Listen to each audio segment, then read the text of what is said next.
du Fils et du Saint-Esprit. Amen. Esprit Saint, viens nous assister pour que nous puissions bien comprendre ta parole, la parole de Dieu, pour qu'elle nous pénètre et que nous puissions l'assimiler. Amen. Évangile de Jésus-Christ selon saint Luc.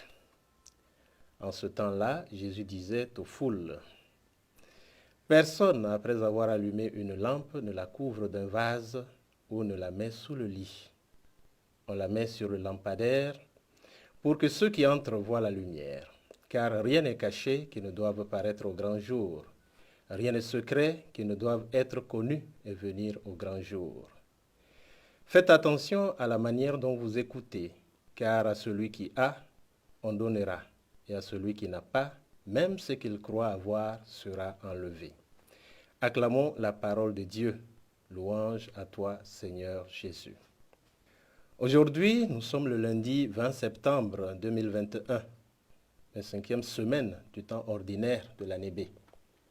Mes frères, mes sœurs, le Seigneur nous montre l'importance aujourd'hui d'être dans la vérité, d'être clair, d'être dans la lumière.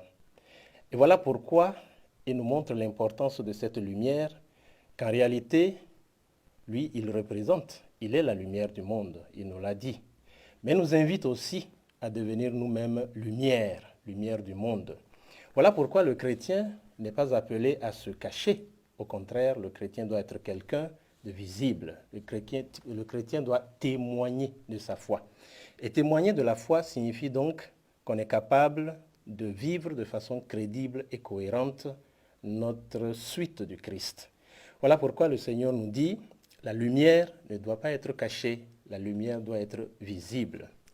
Ensuite, le Seigneur nous dit que nous devons faire très attention à notre façon de nous voir, de nous regarder et surtout d'être peut-être satisfaits de nous-mêmes. Parce que c'est une tentation de croire que nous avons déjà tout ce qu'il faut et que nous n'avons plus besoin de rien. Et le Seigneur nous dit: attention, ce que nous croyons avoir, si nous ne prenons pas le risque de le suivre, nous pouvons tout perdre. Et en croyant garder quelque chose pour nous parce que nous pensons avoir quelque chose, nous courons le risque de tout perdre à la fin.